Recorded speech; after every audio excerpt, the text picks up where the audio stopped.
Hello everybody, welcome back to my channel educational panacea. My name is Bhanu Pratap. So guys, आज जो content मैं आपके साथ इंडस्ट्रियल रिलेशंस कोड का कराने जा रहा हूँ वो स्ट्राइक्स एंड लॉकआउट का कॉन्सेप्ट है और बहुत ज़्यादा इंपॉर्टेंट कॉन्सेप्ट है ये। आज का चैप्टर 8 मुझे कराना है इंडस्ट्रियल रिलेशंस कोड का। और इंडस्ट्रियल डिस्प्यूट एक्ट के अंदर भी सिमिलर मैंने एक सेपरेट वीडियो स्ट्राइक और लॉकआउट पे बनाई हुई है। डिस्क्रिप्शन में लिंक है लेबर लॉस के प्लेलिस्ट के, आप वहाँ पे चेक करिए। स्ट्राइक एंड लॉकआउट की एक सेपरेट वीडियो है जिसमें मैंने पुराने वाले इंडस्ट्रियल डिस्प्यूट में जो कॉन्सेप्ट था और उसके जो केस लॉज थे वो सब मैंने डिटेल में एक 50 मिनट की वीडियो बना के कराया हुआ है, तो आप उसको चेक जरूर करें। और आप एक बार डिस्क्रिप्शन चेक करें, वहां पे लेबर लॉस का सारा कंटेंट आपको सीक्वेंस में मिल जाएगा। और ये 18 पार्ट मैं ऑलरेडी करा चुका हूं इंडस्ट्रियल रिलेशंस कोड के। और सीआरपीसी के भी 48 वीडियोस का जो डिस्क्रिप्शन में लिंक है आपको मिल जाएगा, पर एक बार डिस्क्रिप्शन जरूर चेक करना। देखिए, चैप्टर 8 बात करता है स्ट्राइक और लॉकआउट की। स्ट्राइक आपके सिंपल भाषा में एम्प्लॉयज या वर्कर्स करते हैं, लॉकआउट आपका एम्प्लॉयर करता है। दोनों ही केस में आपका ऑर्गेनाइजेशन में सेसेशन ऑफ वर्क हो जाता है। सेसेशन ऑफ वर्क का मतलब काम रुक जाता है, चाहे आपका एम्प्लॉयर उस ऑर्गेनाइजेशन को बंद कर दे, लॉकआउट कर दे, चाहे आपके एम्प्लॉयज जो हैं या वर्कर जो हैं वो स्ट्राइक पे चले जाए, काम तो दोनों ही सूरत में आपका रुक गया है, काम दोनों ही सूरत में आपका स्टॉप हो गया है। तो उसके ऊपर मतलब स्ट्राइक के ऊपर प्रोहिबिशन लगाना इसलिए जरूरी है, या लॉकआउट के ऊपर प्रोहिबिशन लगाना कुछ केसेस में इसलिए जरूरी है क्योंकि अगर बार बार या फ्रीक्वेंटली स्ट्राइक्स होती रही तो उससे जो कंपनी का प्रोडक्टिविटी है, जो कंपनी की वर्क है, वो जियोपार्डाइज होगी। कंपनी की वर्क जब जियोपार्डाइज होगी तो एम्प्लॉयर लॉसेस में रन करेगा एंड कंसिक्वेंटली वो सारे वर्कर्स को फायर कर देगा और ऑर्गेनाइजेशन को बंद कर देगा। इसीलिए स्ट्राइक और लॉकआउट का बैलेंस आउट होना बहुत जरूरी है। आप उसको एज अ फ्रीडम उसको कंटिन्यूअसली अगर यूज करने लगे तो उससे ऑर्गेनाइजेशन का इन टोटलिटी बहुत ज्यादा नुकसान होता है।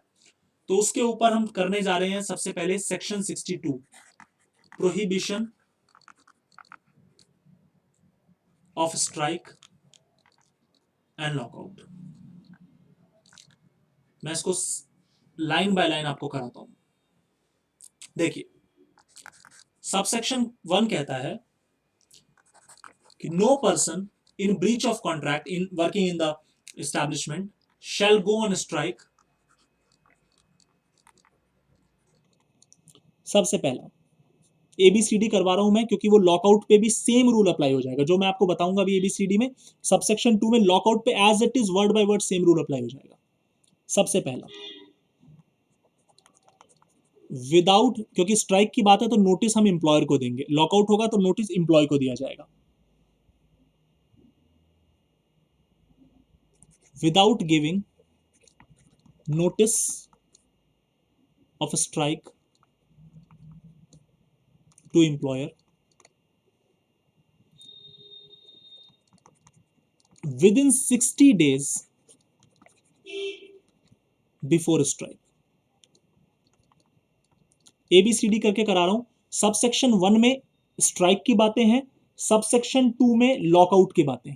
ठीक है, सबसेक्शन 1 में स्ट्राइक और सबसेक्शन 2 में लॉकआउट। तो जो सबसेक्शन 1 में एबीसीडी लिखा है वो स्ट्राइक के रिगार्डिंग, और similarly word by word similar same चीज सबसेक्शन 2 में लॉकआउट के कंटेक्स्ट में लिखी है। तो मैं दोबारा 2 बार इस चीज को ना करा के एक ही साथ करा रहा हूं। अब यही हम अगर सेम बात सबसेक्शन 2 के पॉइंट ए में देखें तो no employer shall lock out the organisation within 60 days before by giving the notice of the lockout within 60 days before strike. Same बात लिखी है 2 के ए में। 1A और 2A में सिमिलर। 1A बस स्ट्राइक के बारे में है, 2A किसके बारे में, लॉकआउट का। नोटिस देना जरूरी है। अब ये नोटिस कितने दिन पहले दिया गया, स्ट्राइक से 60 दिन पहले। मतलब मान लीजिए ये डेट ऑफ स्ट्राइक है, तो इससे 60 दिन पहले, विद इन 60 days कभी भी। इसकी भी इंटरप्रिटेशन है, मैं अभी आपको बताऊंगा। ये तो हुआ पॉइंट नंबर 1। अगला पॉइंट नंबर बी, और 1B,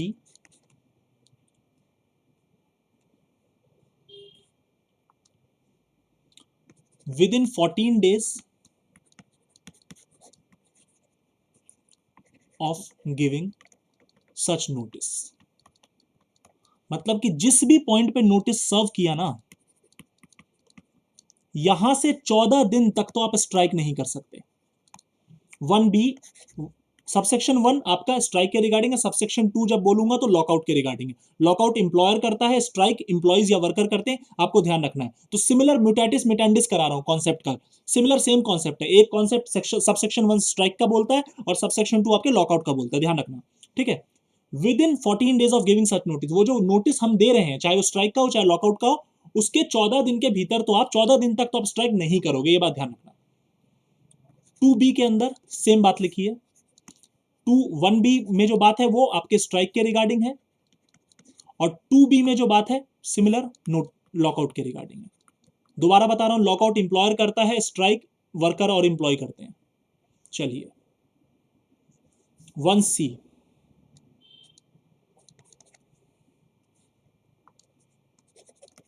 1 मतलब स्ट्राइक है, ठीक है। सबसेक्शन चल रहा है ये 62 का। Before the expiry of date of strike specified in notice, specified in notice, जो नोटिस के अंदर आपने बोला है ना कि इस डेट पे मैं स्ट्राइक करूंगा, वो डेट ऑब्वियसली 14 दिन के तक तो आप स्ट्राइक नहीं ही कर सकते। तो जो भी डेट आपने दी है उससे पहले, उस डेट से पहले आप स्ट्राइक नहीं कर सकते, ये बात आपको ध्यान रखनी है। तो ये 1C है। सिमिलर प्रोविजन 2C आ जाइए।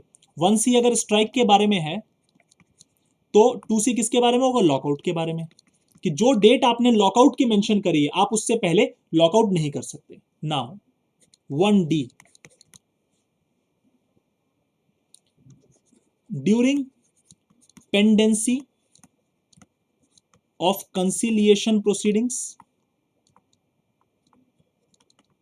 and 7 days after conclusion of this proceeding। 1D कह रहा है कि जब आपकी कंसिलिएशन प्रोसीडिंग चल रही है तब तो आप स्ट्राइक नहीं कर सकते, क्योंकि ऑब्वियसली अगर आप स्ट्राइक कर रहे हैं तो आप एक पर्पस सर्व कराना चाहते हैं, आपकी कोई डिमांड है, और आपकी वो डिमांड ऑब्वियसली कंसिलिएशन प्रोसीडिंग में सर्व होनी चाहिए, मतलब होने वाली है, उसी के लिए तो आप गए हैं उस प्रोसीडिंग में सेटलमेंट करने के लिए। तो पेंडेंसी ऑफ कंसिलिएशन प्रोसीडिंग के दौरान तो आप स्ट्राइक नहीं कर सकते, और जब वो प्रोसीडिंग कंक्लूड हो जाती है उसके 7 दिन तक भी आप नहीं कर सकते स्ट्राइक। 7 दिन के बाद भी आप स्ट्राइक नहीं कर सकते, 7 दिन तक आपको वेट करना पड़ेगा। ये नहीं कि आज आपकी कंसिलिएशन प्रोसीडिंग कंक्लूड हुई, खत्म हुई और आप अगले दिन स्ट्राइक पे बैठ गए, नहीं। 1D आपको कहता है कि उसके कंक्लूड होने के, प्रोसीडिंग के कंक्लूड होने के 7 दिन बाद तक भी आप स्ट्राइक नहीं कर सकते। सिमिलर प्रोविजन अगर 1 स्ट्राइक का है, सबसेक्शन 2 लॉकआउट का है, तो इसका D वाला प्रोविजन सेम, ये स्ट्राइक का है, 1D स्ट्राइक का है, तो 2D किसके बारे में, लॉकआउट के बारे में, ठीक है। सिमिलर प्रोविजन इस दोबारा बता रहा हूं, strike worker, lockout employer. Now 1E,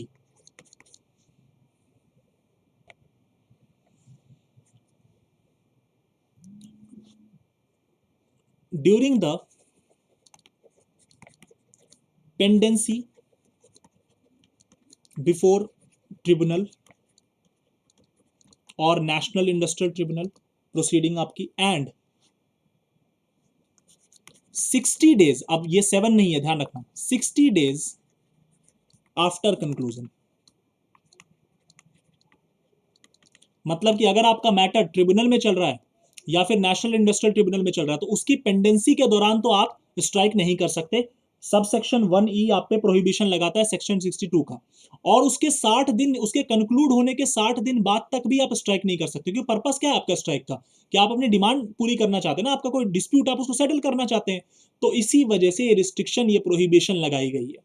अब ये अगर 1E जो है वो आपका स्ट्राइक के रिगार्डिंग है, तो 2E similar same provision, same बात, ये एम्प्लॉयर के पॉइंट ऑफ व्यू से लिखिए तो ये लॉकआउट के रिगार्डिंग है। 2E सेम बात लिखिए कि जैसे 1E में लिखा है आप स्ट्राइक नहीं कर सकते, 2E में लिखा है आप लॉकआउट नहीं कर सकते। फिर बता रहा हूं, लॉकआउट एम्प्लॉयर करता है, स्ट्राइक वर्कर करता है।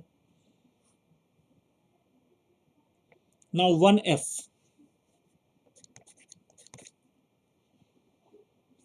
During the pendency of arbitration proceedings and 60 days फिर से 60 डेज। ध्यान रखना जो आपका कंसिलिएशन है उसमें 7 डेज आफ्टर था, मगर जो ट्रिब्यूनल वाला और आर्बिट्रेशन है उसमें 60 डेज है, कि मतलब कंक्लूड होने के 60 डेज बाद तक भी ना आप स्ट्राइक कर सकते हो ना आप लॉकआउट कर सकते हो। एंड 60 डेज आफ्टर कंक्लूजन अगर 1F जो है वो आपका स्ट्राइक के पॉइंट ऑफ व्यू से लिखा हुआ है जो कि वर्कर नहीं कर सकता, तो 2F किसके पॉइंट ऑफ व्यू से लिखा होगा? लॉकआउट के पॉइंट ऑफ व्यू से, जो कि इंप्लॉयर नहीं कर सकता। मतलब कि जब तक आर्बिट्रेशन प्रोसीडिंग पेंडिंग है तो लॉकआउट नहीं कर सकते, जब तक आर्बिट्रेशन प्रोसीडिंग है तो पेंडिंग है तो स्ट्राइक नहीं कर सकते, और जब वो खत्म भी हो गई, कंक्लूड भी होगी, तो उसके 60 दिन बाद तक भी ना आप स्ट्राइक कर सकते हो ना आप लॉकआउट कर सकते हो। चलिए, और हाँ, इसमें दोनों में एक दो पॉइंट और कॉमन है। अगर सेक्शन 42 सब सेक्शन 5 का नोटिफिकेशन इशू हो रखा है तो भी आप नहीं कर सकते। ये क्या है बता देता हूं, मैंने लास्ट वीडियोस में डिटेल में बता रखा है 42 सब सेक्शन 5। अगर मान लीजिए आपका मैटर जब आर्बिट्रेशन में रेफर होता है तो मेजॉरिटी अगर चाहते हैं, मेजॉरिटी ऑफ वर्कर्स की वो आर्बिट्रेशन में रेफर करना चाहते हैं, या मेजॉरिटी ऑफ एम्प्लॉयर्स चाहते हैं कि वो अपना मैटर आर्बिट्रेशन में रेफर करना चाहते हैं, और माइनॉरिटी नहीं चाहती, तो माइनॉरिटी को मौका मिलता है अपनी बात रखने का। तो यही कह रहा है सेक्शन 42 सबसेक्शन 5 यही कहता है कि माइनॉरिटी तब तक अपने आप को रिप्रेजेंट करेगी आर्बिट्रेटर के सामने, उसको बात रखने का मौका मिलेगा। तो अगर उसको बात रखने का मौका मिल रहा है, चाहे वो एम्प्लॉयर है चाहे वो वर्कर है, तो वो ना स्ट्राइक कर सकता है ना लॉकआउट कर सकता है। तो 1F और 2F में ये बात लिखी है। सबसेक्शन 2 लॉकआउट के पॉइंट ऑफ व्यू से बनाया हुआ है, एम्प्लॉयर के पॉइंट ऑफ व्यू से, और सबसेक्शन 1 जो है वो एम्प्लॉय के पॉइंट ऑफ व्यू से बनाया हुआ है, मतलब वर्कर के पॉइंट ऑफ व्यू से। Now 1G, during the period when settlement or award is in operation, कि जिस मुद्दे पे अवार्ड या सेटलमेंट पास हुआ है वो लागू हो गया। जब ऑपरेशन का मतलब क्या, दोनों की सहमति से हुआ होगा या किसी के फेवर में फैसला आया होगा, तो उस दौरान आप स्ट्राइक नहीं कर सकते जब तक वो ऑपरेशन में है सेटलमेंट या अवार्ड। सेटलमेंट और अवार्ड कब ऑपरेशन में आता है लास्ट वीडियोस में डिटेल में बता चुका हूं, आप जाके चेक कर सकते हैं, वहां पे मेरी वीडियोस डिस्क्रिप्शन में चेक कर सकते हैं, डिटेल में बताया हुआ मैंने, पार्ट 17 में पार्ट 18 में बता रखा है। तो सिमिलरली 2G का प्रोविजन है किसके लिए होगा? लॉकआउट के लिए, कि अगर सेटलमेंट या अवार्ड है ऑपरेशन में तो आप लॉकआउट नहीं कर सकते। सेम लैंग्वेज लिखी है, इसलिए मैंने साथ के साथ दोनों ही करा दिया आपको। नाउ सबसेक्शन 1 पूरा का पूरा A to G स्ट्राइक के रिगार्डिंग था, दोबारा रिवाइज करा देता हूं। Subsection 2 A to G lockout के रिगार्डिंग था, ठीक है। और ये हम पढ़ रहे हैं सेक्शन 62। अब चलते हैं सेक्शन 62 के सबसेक्शन 3 की तरफ। देखिए, कभी कभी नोटिस जो है स्ट्राइक का या लॉकआउट का, दोनों का नेसेसरी नहीं होता। कब नेसेसरी नहीं होता? जब ऑलरेडी एक स्ट्राइक चल रही हो, ऑलरेडी एक स्ट्राइक या लॉकआउट चल रहा हो, तो उस केस के अंदर आपको अगर कोई फर्दर स्ट्राइक या लॉकआउट हो जाता है तो नेसेसरी नहीं है नोटिस देना। मगर ध्यान रखना कि इंप्लॉयर के ऊपर एक लायबिलिटी है। सबसेक्शन 3 कहता है कि इंप्लॉयर के ऊपर एक रिस्पॉन्सिबिलिटी है कि उसको जिस दिन पे वो लॉकआउट या स्ट्राइक शुरू हुआ है अप्रोप्रिएट गवर्नमेंट को इन्फॉर्म करना पड़ेगा। डेट ऑफ स्ट्राइक या लॉकआउट, वॉटेवर, स्ट्राइक को ST करके शॉर्ट फॉर्म में लिखा, लॉकआउट को L करके लिखा हुआ, ठीक है। तो वो इंप्लॉयर को इन्फॉर्म करना पड़ेगा।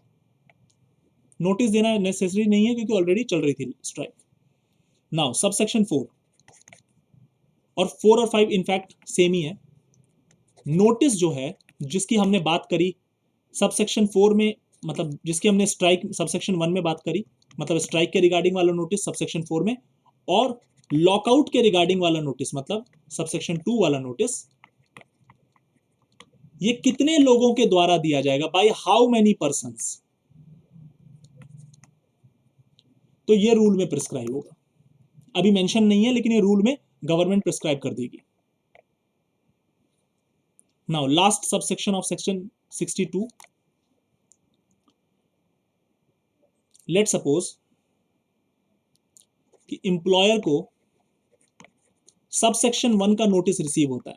सबसेक्शन 1 बोलते ही दिमाग में आ जाना चाहिए स्ट्राइक वाले नोटिस की बात कर रहे हैं, या फिर इंप्लॉयर सबसेक्शन 2 का नोटिस देता है सबसेक्शन 2 का नोटिस उसको रिसीव नहीं हो सकता क्योंकि लॉकआउट करने का रिस्पॉन्सिबिलिटी एम्प्लॉयर करता है लॉकआउट, मगर रिसीव कहां पे होता है, स्ट्राइक का नोटिस एम्प्लॉयर को रिसीव होता है। तो स्ट्राइक का नोटिस कहां पे लिखा है, सबसेक्शन 1 में, स्पेशली बता चुका हूं स्टार्टिंग में मैं।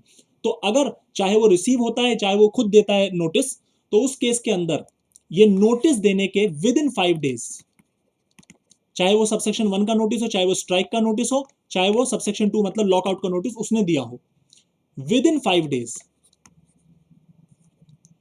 उसको अप्रोप्रिएट गवर्नमेंट को रिपोर्ट करना पड़ेगा। ये चीज ध्यान रखना। और क्या रिपोर्ट करना पड़ेगा वो समझ लीजिए कि कितने नोटिस उसको उस दिन रिसीव हुए हैं और कितने नोटिस उसने उस दिन दिए हैं, वो उसको किसको, एम्प्लॉयर को बताना पड़ेगा अप्रोप्रिएट गवर्नमेंट को, या फिर कोई भी अथॉरिटी जो अप्रोप्रिएट गवर्नमेंट ने अपॉइंट कर रखी हो। चलिए नाउ सेक्शन 63। सेक्शन 63 बात करता है आपके इलीगल स्ट्राइक्स और लॉकआउट्स की। लॉ कहता है सबसेक्शन 1 के अंदर कोई भी स्ट्राइक या लॉकआउट तब इलीगल होती है जब वो कंट्रावेंशन ऑफ सेक्शन 62 करे, कंट्रावेंशन ऑफ सेक्शन 62 करे मतलब वॉयलेशन ऑफ सेक्शन 62 करे, मतलब कि सेक्शन 62 के अंदर जो नोटिस की रिक्वायरमेंट है, जो डेट्स की रिक्वायरमेंट है, उसका वॉयलेशन करे, तो वो स्ट्राइक इलीगल स्ट्राइक, तो वो लॉकआउट इलीगल लॉकआउट कहलाता है। या फिर उसको सेक्शन 42 सबसेक्शन 7 के कंट्रावेंशन में कंटिन्यू किया गया हो, कंट्रावेंशन में कंटिन्यू किया गया हो।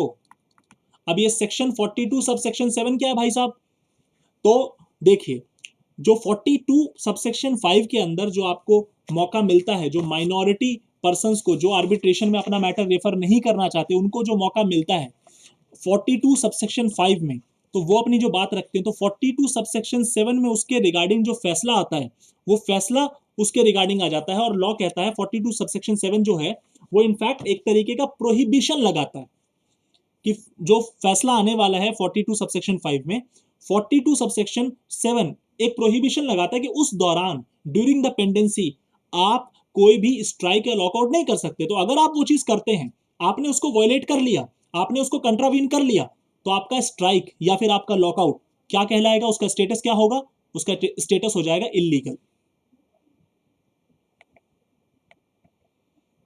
नाउ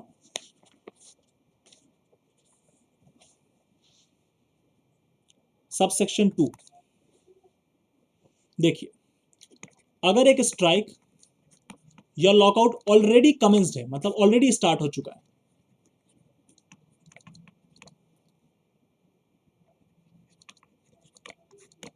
और आपने अपना मैटर, आपका कोई डिस्प्यूट है जो आपने इंडस्ट्रियल ट्रिब्यूनल में या फिर आपने आर्बिट्रेटर के पास या फिर नेशनल इंडस्ट्रियल ट्रिब्यूनल में आपने डिस्प्यूट की एप्लीकेशन फाइल कर रखी है, आपका लॉकआउट ऑलरेडी चल रहा है, तो जो आपका लॉकआउट है वो इलीगल नहीं माना जाएगा, नॉट डीम्ड एज इलीगल।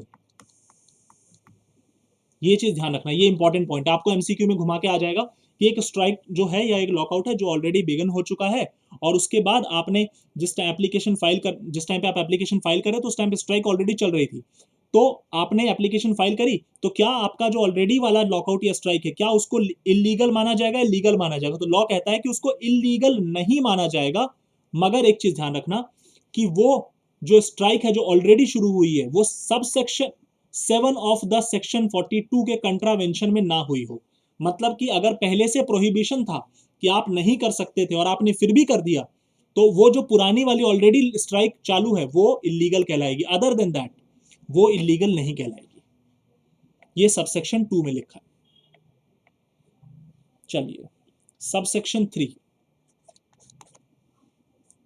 आपने करी इलीगल स्ट्राइक, उसकी वजह से मैंने कर दिया lockout.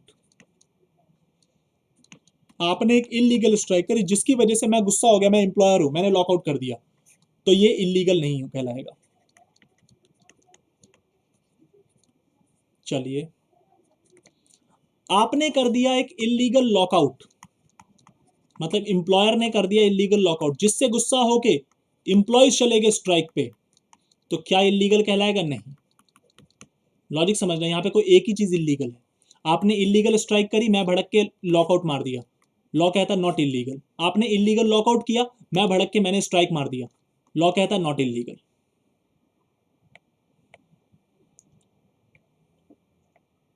Last section of this chapter, section 64, no financial aid to illegal strikes and lockouts. Simple, कि आप किसी भी इलीगल स्ट्राइक या लॉकआउट को किसी भी प्रकार का पैसा ना देंगे, ना ही उस पर खर्चा करेंगे, नोइंगली मतलब जानबूझ के आप उस पर कोई पैसा खर्च नहीं करेंगे, अलाउड नहीं है। तो ये आपका सेक्शन 64 था।